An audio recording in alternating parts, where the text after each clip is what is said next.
L'Église nous enseigne que Dieu manifeste sa toute-puissance par le pardon et la miséricorde. Et Jésus-Christ est l'incarnation de la miséricorde de Dieu. Le premier homme, Adam, qui a mangé de l'arbre de la connaissance du bien et du mal, est tombé.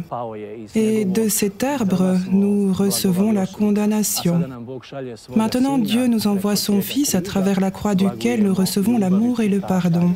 Et d'une certaine manière, cela est exprimé le mieux dans la prière que le prêtre prie dans le sacrement de confession. Et dans cette phrase, nous voyons combien l'amour de Dieu et sa miséricorde sont grands et que tout le bien qui nous arrive dans nos vies est un don de la miséricorde divine.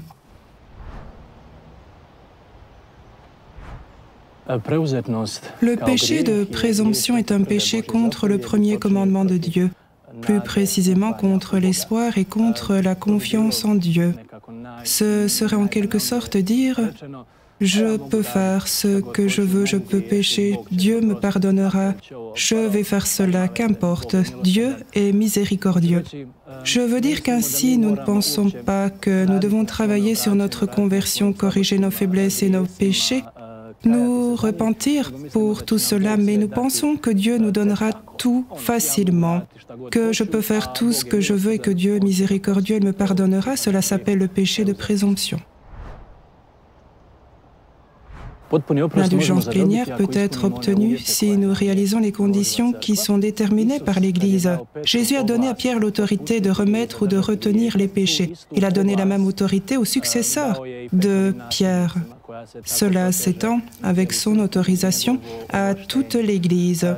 Pour obtenir l'indulgence plénière, il y a généralement 3 conditions. C'est le sacrement de la confession, la communion eucharistique et une prière aux intentions du Saint-Père le Pape.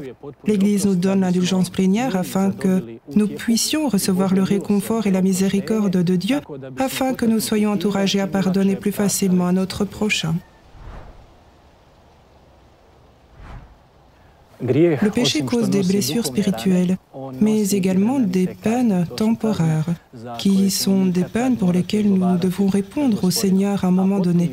Et l'indulgence plénière efface tout simplement ces peines temporaires, parce que notre Dieu n'est pas seulement miséricordieux, il est aussi juste.